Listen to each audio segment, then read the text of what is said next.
Энэ үчилгээр Ирландыг зориулж ирж байгаа, Ирландыг сонирхож байгаа хүмүүст нэг тийм анхааруулсан, болгоомжлуулсан нин үгүй тийм одоо яриа зөвлөгөөг өгч байна. За, юун түрүүнд ямар асуудлууд байна вэ гэхээр ерөөхдөө ихтэй Ирландыг судлаагүйгээсээ, ямар ч бэлтгэлгүйгээсээ эсвэл одоо хэд нэг талыг харсан мэдээлэлээр тулгуурлаж энэ улсад ирснээсээ болж эргээд одоо хохирж байгаа хүмүүс бас мэр сэргүү зөндөө байх шиг байна. Сэтгэл санааны хувьд хохирж байна. Санхүүгийн хувьд тийм ээ хохирж байна. Тэгээд одоо энд ирчээд удаачгүй одоо Монгол руугаа буцаад явж байгаа тохиолдол зөндөө байгаа учраас би одоо энэ талаар жоохон ярмаар санагдлаа. За, хамгийн ихний асуудал юу вэ гэхээр би хэд хэдэн юмыг үл энд зүгээр анхааруулж болгоомжлуулж ярих гэж байгаа юм. За, хамгийн ихнийх нь юу вэ гэхээр ерөөхдөө штэ Монголд одоо энэ зуучлалын агентлагууд хэд нэг талыг барьсан мэдээллийг одоо хүмүүст өгөөд за тэгээд тэр мэдээлэлд нь итгээд за энэ дээрэл тэгэл ажил амьдрал нь бол өстой тий их л амархан одоо сайхан байна тий хажуугаар нь сураал тэгэл дороо ирээл энд одоо ирээл ажилд орчоол тэгэл бараг л жил мөнгө хураагаал эхлэх юм бодоод байх шиг байгаа юм. За, бодит нөхцөл байдал тийм байдаггүй гэдгийг бол шууд хэлмээр санагдаж байна. Тэгэд манай одоо энэ наашаа ирж байгаа залуучууд маань нэг зүйлийг бол амар сайн бодох хэвээр ойлгох хэвээр. Тэр бол за, зуучлалын агентлагууд бол бүгд л бизнесийн байгууллага шүү. Танаас бол одоо зөвхөн таныг бол тий одоо дорж байна уу, долгор байна уу, тийм ээ? Долгор гэдэг хүн тийм ямар хүсэл мөрөөдөлтэй, тийм ээ? Арга гэр нь ямар ажил амьдралтай гэдгийг бол эзэж ер нь бол нэг харгалзаж үзэхгүй шүү дээ, тоохгүй шүү дээ. Зуучлалын байгууллагууд бол ерөөдөө энэ хүнээс бид нэр одоо яаж тийм ээ мөнгөний авах вэ гэдэг ямиг л бодож байгаа юм. За, тийм учраас танд бол одоо нэг тийм энтхий аж амьдралын хүнд бэрхшээлтэй тал асуудлыг нь бол ярихгүй шүү дээ, тий. Сайхан л одоо зарим хүний хэлснээр тийм ээ чихэн дээр нь цэцэг ургуулна гэдэг юм болж байна. Тэгээд хэд одоо тийм нэг дашаа мэдээлэлээр тулгуурлаж энд ирчээд тэгээ эндхийн бодит одоо нөхцөл байдалтай тулгарнгуудаа шоконд орж байгаа хүмүүс бол их олон байх шиг байна. Тэгэхээр агентлагуудын одоо энэ бас хэд нэг талыг барьсан энэ мэдээлэлээр та тулгуурлаж наашаа ирэх үе гэдэг юмыг бас юун түрүүнд анхааруулж болгоомжлуулж хэлмээр байна. За, би бол өөрөө бас агентлагт ажилдаг. Би CC гэдэг одоо энэ агентлагт бол ажилдаг, хамтарч ажилдаг. За, гэхдээ манай агентлагийн зүгээр нэг л бусдаас ялгарх онцлог байгаа. Бид нэр хизээч энд ирээд тийм ээ ийм байна гэж одоо хизээч хэлдэг. Яагаад гэх юм бол би өөрөө энд одоо ажиллаж амьдарч байгаа хүний хувьд энд ирж байгаа залуучуудад тулгарч байгаа асуудлыг бол ингээ харж байгаа хүн байгаа байхгүй юу. Бидний хувьд бол зүгээр шууд бодит нөхцөл байдал ийм байна. Хэрвээ та яах вэ? Тэ Европын улс оронд ажиллаж амьдарч үзье. Тэ гэж байгаа бол яах вэ? Англи хэлээ сурыг. Нэг тийм ажиллах тийм том зорилгогүй, тэ? Тийм зорилготой, тийм тэмүүлэлтэй бол би ийшээ ирж болно гэдэг ямиг л хэлж байгаа юм. Тэрнээс шүүл тэ өөр одоо амар том зорилго тэмүүлэлтэй тэ их мөнгө хураах зорилготой за энтхийн ажил амьдрал бол ерөөдөө нэг жоох очиод амар байна да гэсэн тийм бодолтой бол бас их хэцүү шүү гэдгийг шууд хэлмээр байна. За, тэгээд хэд хэдэн би асуудлыг бол бүр ингээд нэг жоох ярмаар санагдаад ингээд жагсаага бичсэн байгаа. За, ямар асуудлууд энд ирээд ингээд энд ирж байгаа залуучуудад тулгарч байгаа гэхээр манай одоо иш ирж байгаа их хүмүүс л мэдж байгаа дөө. Тэгээ Ирланд дахь монголчуудын групп гэдэг байгаа шүү дээ. Энэ групп дээр одоо яг ямар нөхцөл байдал өрнөж байгааг бол та бүхэн харж байгаа бах. Ерөөдөө те ажил сурсан 5-6 сар ажилгүй байна тийм ээ. Байр орны асуудал ямар байдгийг ярьсан хүмүүс бол зөндөө байгаа бах те. Тэгэхээр тэр группээс тэр нэрээ нууцсан хүмүүс одоо хинээс ч ичиж нуухгүйгээр тэн дээр юм бичиж асуудал бэрхшээлээ дэлгэжээлээ шүү дээ те. Тэр бол одоо ямар нөхцөл байдалтай байгааг бол ерөөдөө тодорхой харуулчихж байгаа юм. Тэгэхдээ миний хувьд бол энэ улс ингээ 3 жил амьдарсан. Би бол Ирландыг бол одоо хувь хүнийхээ хувьд бол надад бол нэг тийм муулаад тий энийг одоо сөрөг талыг нь яриад авах юм бол байхгүй. Би бол энэ улсад бол байгаадаа сэтгэл хангалуун байдаг. Гэхдээ шинээр ирж байгаа хүмүүст тулгардаг ямар том бэрхшээлүүд байдгийн бэ гэдгийг л би яг энд бол одоо онцолж ярих гэж байна. Энд одоо хэлэх гэж байгаа маа. За, хамгийн эхлээд сая би агентлагуудын тухай бол ярьсан. Агентлагууд бол ингэдэгэн шүү. Ерөөсөө л ашигын төлөө байгуулах штэ. Одоо таны хинбэ гэдгийг бол ерөөхдөө тоохгүй шүү дээ, тэ. Виз чинь гаргаал өгсөн бол тэгэл болоо.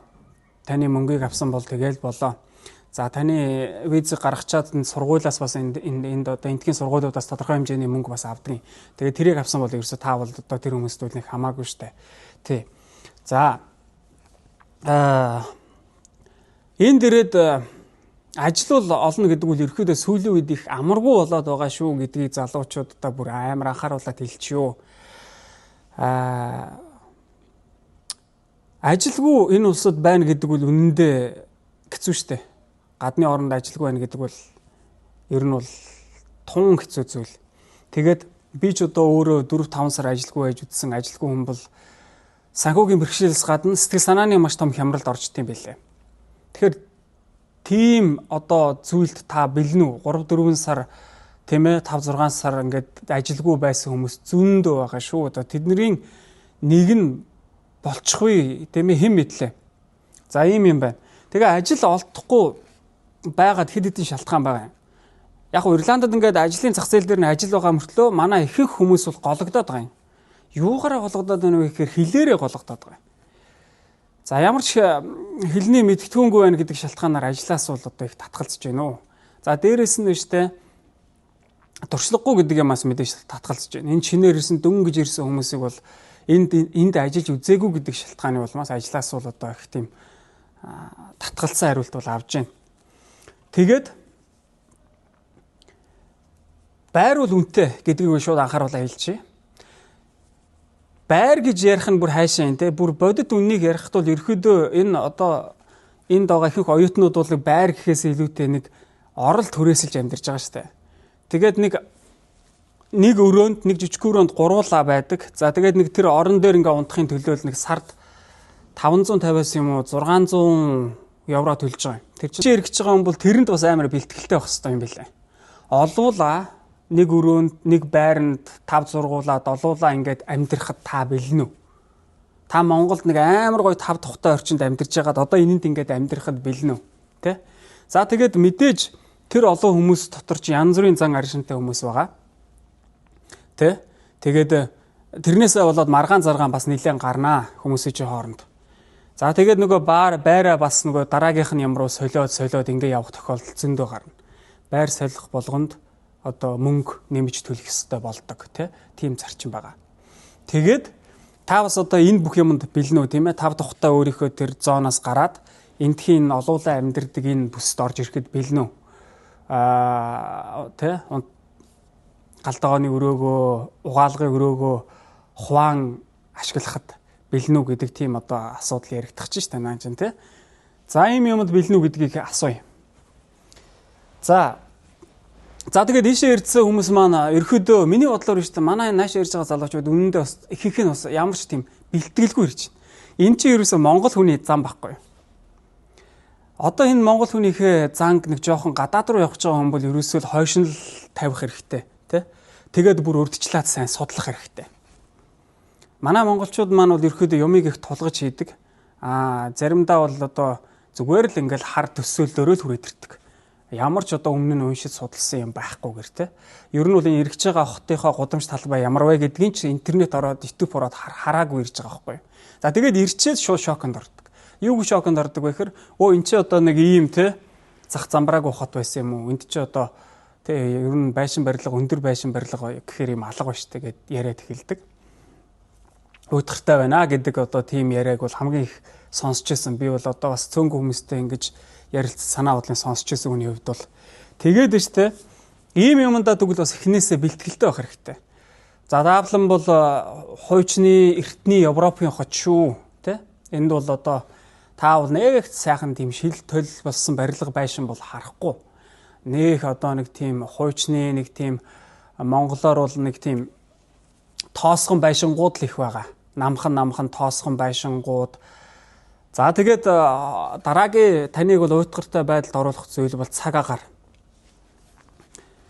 За энд бол ингээл ерөөхдөө их ихтэй л нэг бороо ороод нэг тэнгэр нь тийм бүрхэг байж байдаг л газар. Тэгээд энэ нөхцөл байдлыг нь харчаад бас хүмүүстэй уйтгартай газар гэдэг юм бэлээ. Миний хувьд бол би тийм юмд бол ерөөсөө ач холбогдол өгдөг байхгүй юу. Ер нь бол аливаа зүйлийг харах өнцөг гэдэг зүйл өөрөө хамгийн их чухал. Гэхдээ иймэрхүү байдал тухайн хүнийг эмзэглүүлдэг байж болно шүү дээ, тийм ээ. Тийм бол бас та өөрөө ийм зүйл одоо яг Ирландад ирэхээр шийдсэн бол бэлтгэлтэй байх хэрэгтэй. Нартаа өдрүүд нь ховор байдаг учраас те. За англи хэлний сургуулиуд эренгүүтээ бас хүмүүсийн сэтгэлийг жоохон одоо сэтгэлийг нь жоохон өвдөгдөг гэх юм уу да. Яагаад гэх юм бол шүү дээ. Би сайн нэг зүйлийг хэлсэн. Агентлагуудад ашигын төлөө байгуулгаа гэж. Тэгвэл англи хэлний сургуулиуд ч гэсэн ашигын төлөө байгуулга. За тэгээд англи хэлний эндхийн сургуулиудад ирээд ямар гомдол санал бас их гардаг вэ гэхээр чанаргүй байна гэдэг асуудал их яригддаг. Яг үнэндээ бол би тэрнтэй санал нийлнэ. Та Монголд сайн англи хэлний одоо сургуулиуд байгаа. Тэгээд монгол хэлнийхээ тэр монгол багшаараа ингээд те дүрм мөрөм залах шал өөр штэ. За тэгээ Монголд байгаа англи хэлний сургуулиуд ихэнх нь одоо бас гадаад ярианы багштай бараг л жинтгийн сургуулиудаас ерөөсө дутхааргүй зарим нь илүү гарахаар тийм чанартай сургалтыг бол олгож байгаа гэж би бодож байгаа шүү. За яг энд бол яг бүх юм нь англи дээр л явагдана. Гэхдээ та ингээл англи хэлний ангидаа ороод ирэх үед нэг ямар орчин тогтдог вэ гэхээр баахан ийм пөдисэн одоо тийм ээ бразилчууд ч юм уу туркчууд ч юм уу тийм ээ ингээд нэг үндэстэн дамгаалцсан байдгийг. За тэгээд нөгөө Европын оронд ингээд сурах гад сурах зорилготой ирсэн хүн чинь нэг сайхан Европын өндөр охид залуучуудтай л хамт сурна гэж бодож ирж байгаа шүү дээ. Тэгвэл бодит нөхцөл байдал бол тийм байдгүй шүү гэдгийг шууд хэлчих. Яагаад гэх юм бол энэ улсад чинь манус шигээл бас нэг тийм ээ нэг хөгжиж буй нэг тийм буурай орны иргэдэл одоо тий ажиллангаа сурах гэж ирж байгаа шүү дээ. Тэд нар ч л аргагүй ирэхэд яг манус шигэн тий тэр сургуульд очиж визний төлөө ихэнх нь тэгээд сууж байгаа байхгүй. Тэгээд ямар ч сурах тийм мотивашн инээтрэ гэж юм байдгүй. Зүгээр л ингээл орж ирээл нэг жоохон цагаа бүртгүүлчихэл нэг эрт заваал гарах тийм сонирхолтой хүмүүс танай ангийн талыг ч юм уу ихэнх талыг эзэлнэ. Тэгэхээр та энэнд бас бэлтгэлтэй юу? Үнэхээр та хэрвээ англи хэл сурах гэж Ирланд ирж байгаа бол тэр хичээлдээ явахаа хажуугаар нь номын саманд очиод сураад энд одоо нэг те ганц хоёр найзтай чигтж жагаад ганц хоёр гадаад найзтай болоод тэднийгээ зулгаагаад англи хэлээр одоо сайн ярьж хөөрөөд те ингэж явахаас бол өөр арга байхгүй. Тэгэхгүй бол таны англи хэл энэ дээрээ нэг сайжрахгүй гэдгийг бол би бас шууд хэлчихье. За энэ дээрээ бас шинээр ирж байгаа хүмүүсийн өөр нэг бүр үнэхээр бухимдуулдаг зүйл юу байдаг вэ гэхээр бичиг баримт. За тэгээд нөгөө манай энэ ирж байгаа залуучууд маань ер нь энэ дээрээ ямар бичиг баримт авах ёстой, ямар бичиг баримт авахгүй, ямар их цаг өрдгийг юусоо ойлгоогүй ирдэг. Тэгээд эренгүүтээ тэрийг сонсоод тэгээд бас нүд нь ороо дээр гарчдаг юм л да. За юу вэ гэхээр энэ дээрээ та юун түрүүнд банк аккаунт авах ёстой, PPS гэдэг нэг ажил тэр нэг юмгүй бол ажилд орж болдгоо маа. За PPS авах ёстой тий. За нэг оршин суух эрхийн бичгээс сонгуулах ёстой гэдэг баахан бичиг баримтууд аавна. За тэдний чинь зүгээр тэднийг авах гэж биш, цагийг нь авахгүй ч та сар болно. Цагийг нь авчаад жихнээсээ тэр бичиг баримтуудаа гардаж авахгүй ч дахиад нэг сар болно. Тэгэхээр энэ процесс бол хүмүүсийг бас нэлээд стресстүүлдэг. Гэхдээ тэр наашаа ингээ ирж байгаа хүмүүс бол ийм бичиг баримт авдсан байна гэж эртнээс маш сайн судлах хэрэгтэй. Тэгээд тэднийг яаж онлайнаар заримыг нь бүр эртнээс 3 сарын өмнөөс захиалж болох вэ гэдгээс судалж ойлгох хэрэгтэй байхгүй юу? Тухайлбал GNIB-г одоо онлайнаар захиалж эхэл болдог болсон шүү дээ. Тэ? Тэгээд тэрийг маш сайн судлаад эртнээс бүр амар сайн тэр бичиг баримтуудаа захиалаад ирэх хэрэгтэй. За энэ бичиг баримтуудыг авах гэж ингэж хүлээсээр яж байгаад энд тэр бичиг баримтуудаа авах гэж хүлээсээр яж байгаад 4-5 сар болоод тэгжээж нөгөө нэг бичиг баримтуудаа аваад ажил орж байгаа байхгүй юу. Тэгэхээр чи эхний хэлний бэлтгэлээр 8 сар сурах гэж ирсэн хүн 4-5 сарын тэгээд бичиг баримтаа хүлээгээд үрчгээр чинь ямар л ойлгохтой байх вэ те. Мэдээж одоо ийшээ ирж байгаа ихэнх залуучууд хөөгтүүд бол бүгд л одоо те ар гэр нэх амар тийм хангалуун бол байхгүй л байгаа гэж би бодож байна. Ямар нэгэн за энд бол одоо ингээд зээл аваад ирсэн тийм хүмүүс зөндөө байгаа.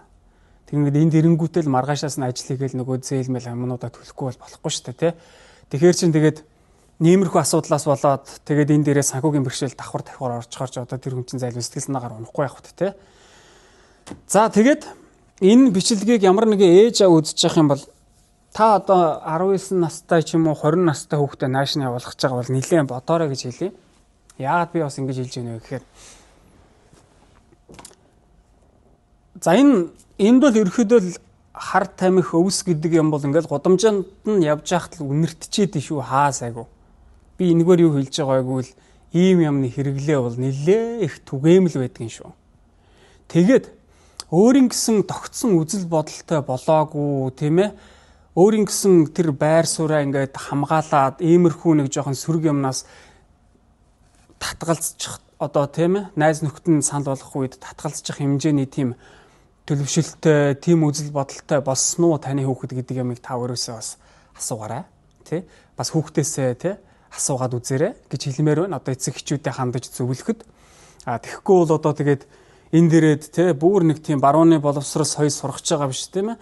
Энд тхийн бүр хамаг болж бүтэхгүй ямыг сурцсан байвал бас л одоо харуулсалтай үстэй тийм ээ. Тэгээд энэ дээрээд бас тулгамдчлаг өөр ямар асуудал байдаг вэ гэхээр гадаадад ирж байгаа хүн болгонд л тулгамддаг баг. За энэ дээрээ л мэдээж нөгөө амар завгүй ажил амьдрал руу орчтой. Сурна, хажуугаар нь ажиллана тий. Монголд бол үнэхээр нөгөө нэг сайхан налайжээснаа мэддэг байхгүй юу. Тэгээд тэр завгүй амьдрал руу оронгуудаа хүмүүс чинь зогсоо завгүй ажиллаад ингээд робот шиг яваад ирэхээр яг удахгүй сэтгэл санааны хямрал, стрессэнд орж эхэлдэг юм байлаа. За би бол өөрөө тийм юмтайж тулгарсан одоо ч гэсэн тулгараад ингээд явж байгаа хүн. Тэгээд тийм стресс бухимдалд ингээд оронгуудаа зарим хүмүүс ямар одоо арга шийдэл рүү ордог вэ гэхээр ууж тайтгаруулах тийм арга руу ордог. За тэр чинь бол ерөөсө хамгийн болохгүй зүйл шүү дээ. Асуудлыг одоо ууж ч юм уу, мансуурч ч юм уу, тамхи татаж тайтгарна гэдэг чинь хамгийн сул дорой байгаагийн шинжүү гэж жил би одоо энэ хвшлгийг үзэж байгаа те хэн байлаа ч гэсэн тэгэж хэлмээр байна. Та асуудал гарангууд уух гэдэг бол тийм ээ тамхи татах гэдэг бол та жоохон буруу талаар нь бодож байна да гэж би бол хувь хүнийхээ үүднээс зөвлөмөр байна. Тэгээд одоо энэ Ирланд гэдэг орны соёлоос нь суралцах байгаа гэд энд чи одоо болон тойрол нэг баар байгаа. Тэгээд тэр баар руу н ороод яваад байж болохгүй. Эндхийн гарууд бол угаасаа бүр яснаасаа уудаг гарууд. Тэгээд ихэнх нь бол одоо ерөөхдөө бол Ирландад одоо энэ ард түмний баргалжил 10 хүн тутмын нэг 2-оос 3 ч юм уу 4 ч юм уу архины хамааралтай болцсон байдаг. Согтууруулах ундааны хамааралтай болцсон байдаг. Энэ бол энэ улсын одоо ажил амьдралын нэг тийм салшгүй нэг хэсэг болцсон зүйл. Бид нар бол тэр дунд нь ороод хаана ч хүрэхгүй. Яагаад гэх юм бол Айрш хүмүүс ч юм бол өөрсдөө энэ Европын хүмүүс ч юм бол тэр уух юмдаа ингээд бас бие хаана бэлтгэгдсэн байж тээ. Азууд бол тийм биш байхгүй юу. Энэ ялгаа малгааг бол бас ойлгоорой тэ. Энэ ялгаагаа ойлгож бас тэр одоо уух юм уух соёлд нь бол хандсан дээр. Уух юмныхын соёлынхын талаар бол суралцах хэрэгтэй мэдээж. Тэ эн чинь бол одоо бирний их орон байж гэн, вискиний их орон байж гэн. Тэрийг сайхан унш судал амс тэ. Уух чагаа сайхан тааруулж уу. Тэгтээ хизээж үтгийг хэтрүүл. Эднэрийг бол хизээж үтгийг дуурай. Таны бие махбод санхүү боломж ер нь бол гүцэхгүй штэ. Тэгээд иймэрхүү асуудлууд байдаг гэдгийг би хэлж байгаа юм. Тэрнээс хүн болгонд ийм асуудал тулгарна ч гэсэн үг биш. Тэ? Иймэрхүү түгээмэл асуудлууд байдаг шүү. Сайн бас ирэхээсээ өмнө та үнэхээр ирэхээ шийдсэн бол бодолцоорой. Тэ? Бас нэг тунгааж үзээрэй. Тэ? За ийм асуудлууд байгаа. Тэгэнгүүтээ үнэхээр ийшээ ирэх гэж байгаа бол бэлтгэлтэй ирэх хэрэгтэй гэж юм хэлээд байгаа. Бэлтгэл гэдэг маань та одоо бүр тэ хэдэн сарын өмнө, жилийн өмнөөс өөрийгөө бэлд.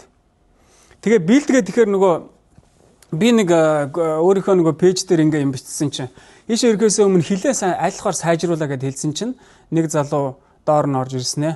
Наа ч н очиж хэл сурах гэдэг чинь хилээ сайжруул гэдэг ямар одоо утгатай юм бэ, утга учиртай юм бэ гэд гайхаад байсан. Тэгэнгүүтээ би болохоор тэр залууг эргүүлээ гайхаж байгаа байхгүй. Юу гэсэн юм? Ер нь бол өштэй нөгөө нэг манай бидний нэг ийм зам байдаг юм.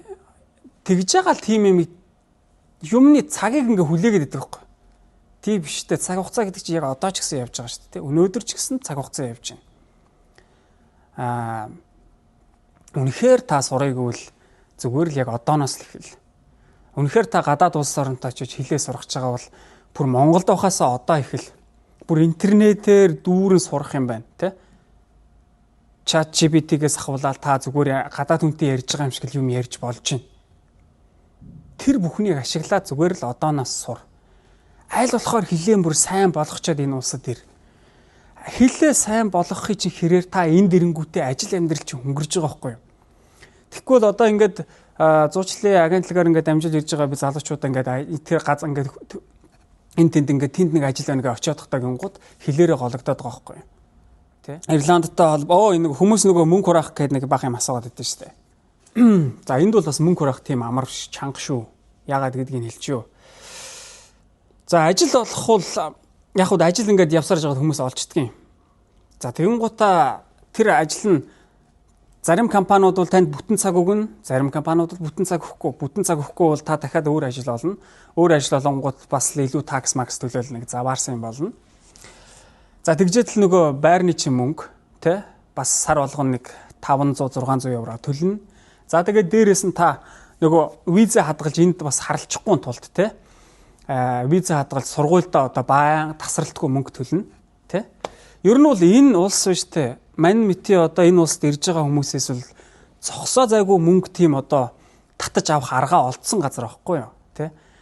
Тэгээд бид нар бол тэр системнийх нь л нэг гэсэн үг.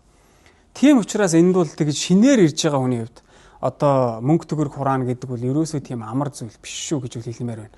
Маш өндөр их сахилга баттай, маш их тийм ажлын чадвартай, төвчээртэй хүмүүс л тэгж мөнгө хураадаг юм байлээ. Би бол одоо өөрийнхөө алдаан дээрс тулгуурлаж тэгж ойлгоод байгаа юм. Тэ. Тэгээд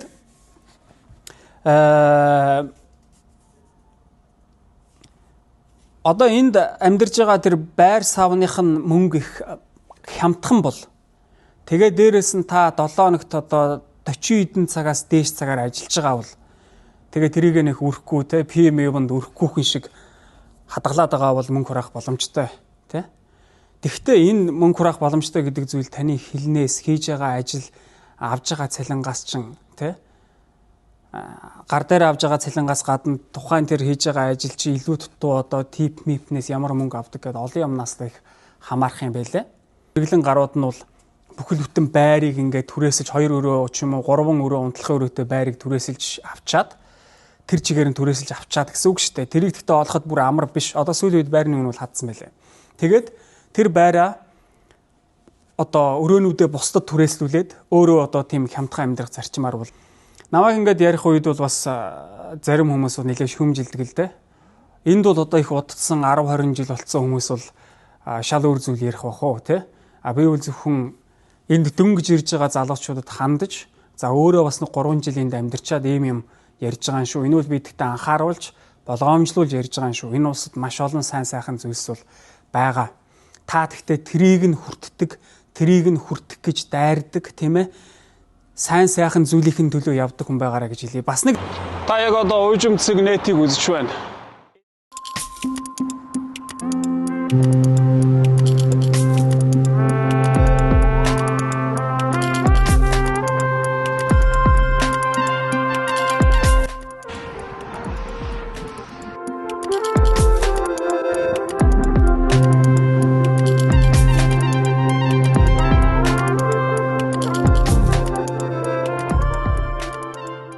Ирландын нийслэл Даблин